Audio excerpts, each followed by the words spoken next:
In today's video, I'm going to teach you how to paste in Miro app. First, sign into your Miro account and open the board where you want to work. Give the board a second to load so all tools are ready, and make sure you can see the area where you want the content to appear. If you're joining a shared board, confirm you have edit access. Otherwise, paste actions won't work. Pasting in Miro is simple once you've copied the content you need.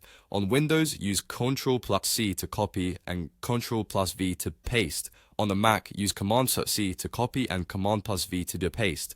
You can copy text, shapes, sticky notes, images, and even groups of objects from within Miro. To copy multiple items at once, drag to select them or hold to shift and click each one, then copy. When you paste, Miro places the items near your current view so they're easy to find. If you prefer menus, you can right-click on the canvas and choose Paste from the context menu after you've copied your content. This is helpful if you're new to keyboard shortcuts or you're working on a device without a standard keyboard. You can also paste content from other applications. For example, copy an image from your computer or a screenshot from your clipboard, then paste it directly into Miro using the same shortcuts. Most common formats will come in as images. Text copied from documents or web pages will paste as editable text. If you bring in shapes or diagrams from other tools, they typically arrive as images. So consider pasting them and then recreating key elements with Miro's native shapes if you need to edit. When you're pasting links, Miro can create a preview card for many URLs.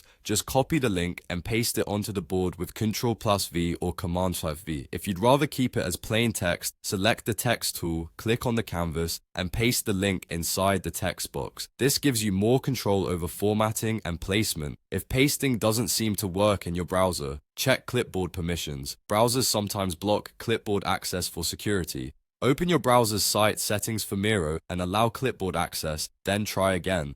Refreshing the page after changing permissions can also help. A few quick tips. Zoom into the area where you want content before pasting so items land where you expect. If something seems missing, use zoom to fit or search around your current view. After pasting, you can align, distribute, or group items to tidy up your layout. That's it. Copy what you need, paste with Ctrl+V or Command+V, use right-click if you prefer, and adjust link behavior and permissions as needed. You're ready to paste confidently in Miro.